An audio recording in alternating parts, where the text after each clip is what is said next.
I just want to welcome in Brock Weston from Marion University. Played NCAA hockey there, had a good run there. The reason why we're bringing you on today, and we're happy to have you, is to shed some light into this COVID-19. You've experienced it firsthand, and I'm just really thankful. And you got a great story to tell that you could come on and kind of help us and understand a little bit more what you went through, and just happy to have you. Yeah, I'm glad to be here. Thanks for having me. Yep.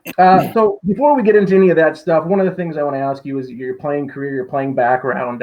Where did you grow up playing your youth hockey, juniors, and then how you got to Marion? So basically, I grew up playing minor hockey till my first year bantam in Maidstone, Saskatchewan, here in Canada, the Great White North. And I was always kind of a bubble player, like bantam first and second year, I hardly played. AAA first year, I got cut, so I played AA. And then I played midget AAA 1 year in North Battleford. And then I moved to Calgary to the Alberta Midget AAA League, played a year there.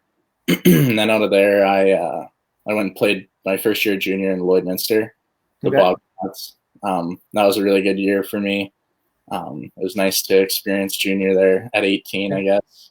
Got traded with about 10 other guys the same day when they found out they got the RBC. That was kind of a dagger, but it wasn't just me alone, so I guess that makes it a little better. And I played my 19 year in North Battleford in the SJ, and that was not a good year for me. I blew up both my knees. I didn't play for like 14 weeks. I did not like the coach. Before spring camp, I called him and told him I wasn't coming back, so he can trade me or do whatever he wants, but I wasn't going to play. So he traded me to Manitoba, to Portage la Prairie. And it was kind of a toss-up whether I would go or not, but I did, and it was the best year of my hockey. We won Manitoba, went to the Western Canada Cup, and ended up losing to Brooks, who was the number one team in the country, and then West Kelowna, who won the RBC.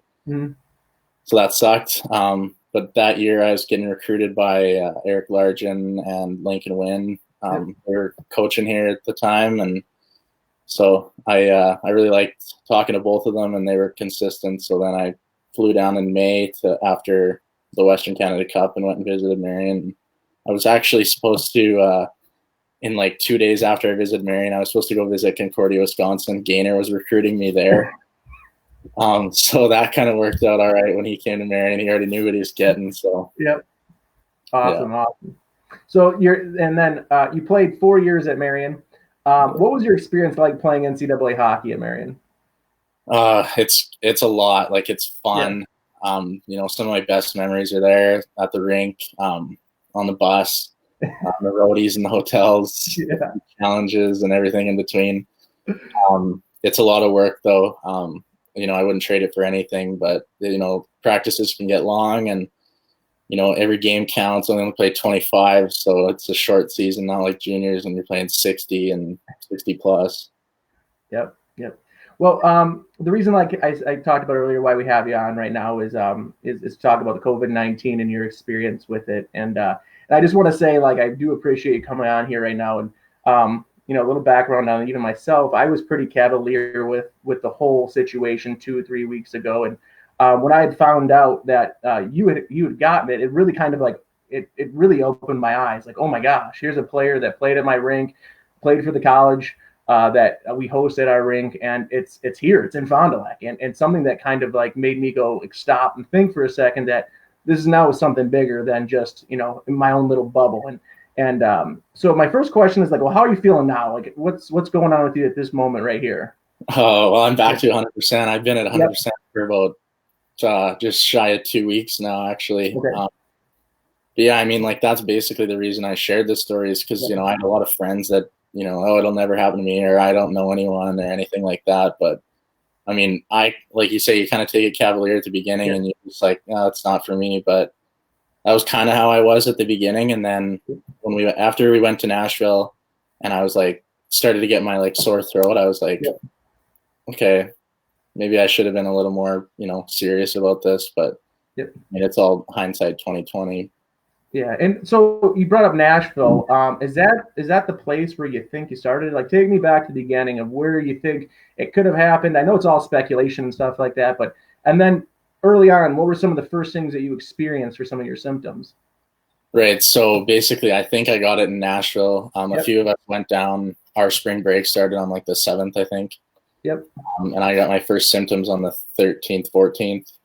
And so, yeah, basically, we went down for spring break, and Nashville was dead. We'd been there a couple times, and there yep. wasn't as many people. So, I mean, it is what it is. But we were a little shocked, but, we enjoyed our time there. And I think that's probably where we picked it up.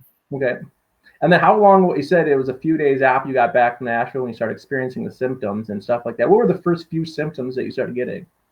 Well, it was weird. So like they always tell you, or like they've been telling people for weeks that you're going to get this cough and chest Yep. pressure and fever right away, and I didn't get any of that. So I had like a sore throat and a stuffy nose for about 2 or 3 days, Mhm.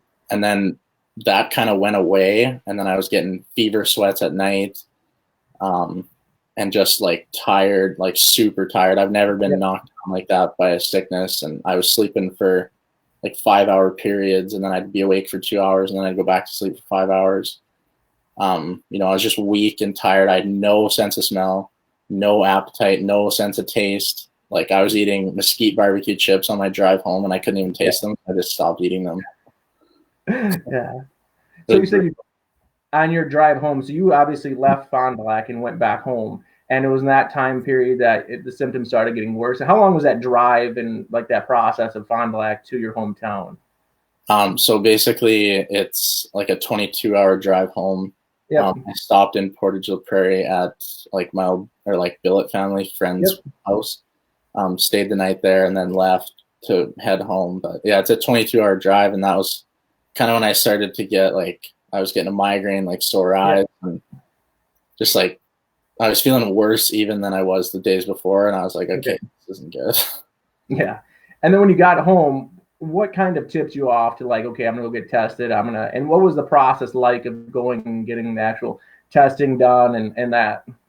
So basically, I woke up the one morning and went out to help with check the cows for calving season here, and um, I like it was cold outside, so I just thought, okay, well, I can't breathe as good because of the cold air, but came in the house and same thing. I was like, okay, I'm a little short on breath here. This isn't normal.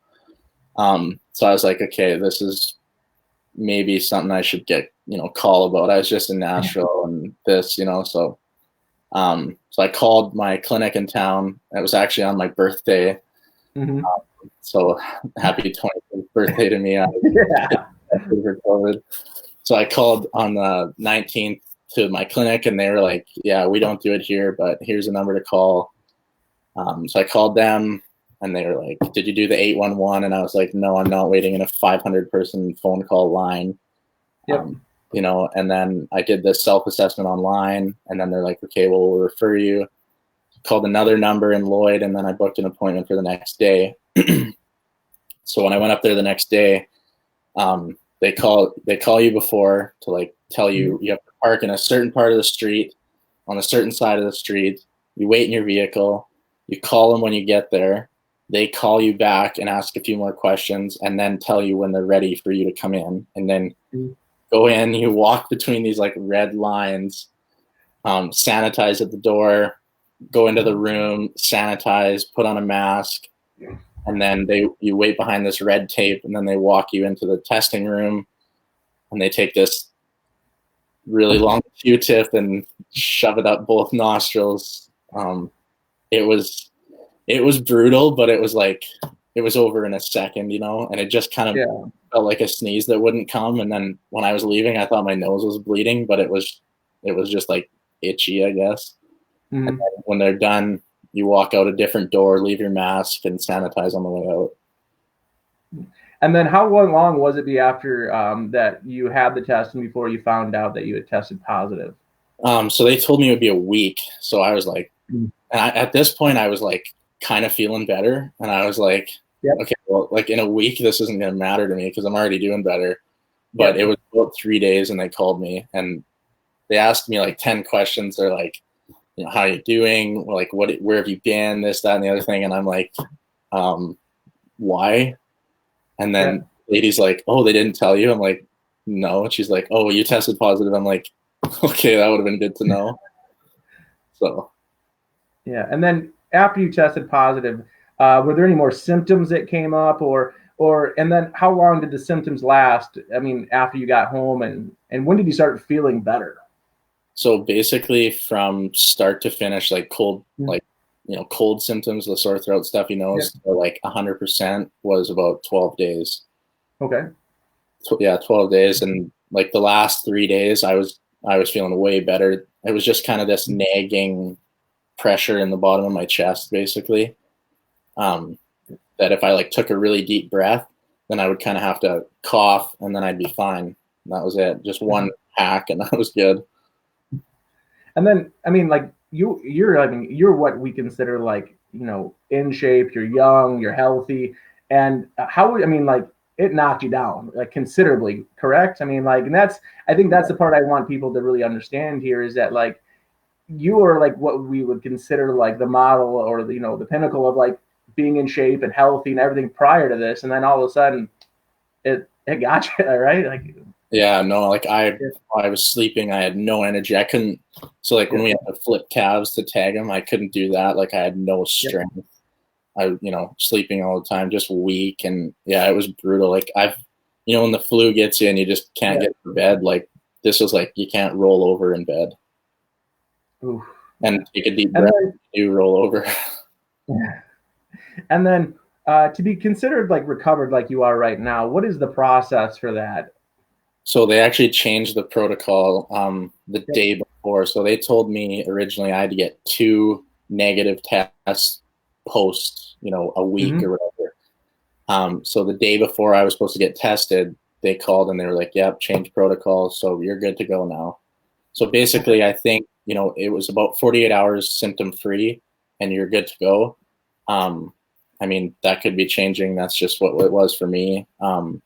But I think they were running low on tests and it was getting Yep. expensive. I think it was mostly for data collection to know, Yep. these people, how long post symptoms are they still carriers? Yep. And you're if you can let me fill me in again, what city are you from in Saskatchewan? Like, what's it called? Oh, city. No, not city. I'm from a It's town of about a 1,000 people. town. Maidstone. Okay. And then what's it like there? I mean, how are people there taking this, and how serious is it there? Or I mean, has it even hit yet, or is it something that's still like kind of just in the news? I think with me sharing my story, I think it made it Yep. more real for a lot of people, like you said with Yep. yourself. Because I had friends here that were still getting together the day I got home, and I was like, "You guys, like this isn't a joke." Um, so I think it's kind of a little more sheltered, even more Yep. so than Fond du Lac. So that's been tough trying to navigate that. I think it's becoming a little more real for people. They're knowing people, and in Saskatchewan we only have a little over 1 million people now, and we've had 3 deaths, and people are starting to go into the ICU and whatnot. So yeah. So, do you have any advice for people out there who maybe are, not taking it as serious as we should? I mean, I guess like you said at the start, you think Yeah. it's not going to affect you, but it might not be about you. It might be your cousin that has asthma, or your grandma that had Yeah. cancer treatments years ago, or something like that. I came home and I would have loved to have gone and seen my grandma, but she's immunocompromised, so I haven't seen her since I got home, and I've been home for almost a month. So I think it's just a little bigger than us as individuals, especially we're talking to a lot of athletes right now, and yeah, we're fine. Maybe, hopefully, Yeah. there are people like us that are getting very, very sick. Some are dying, but it's not about us. Like if it was the Spanish flu coming back and killing Yeah. everyone from 15 to 30, it'd be a different story.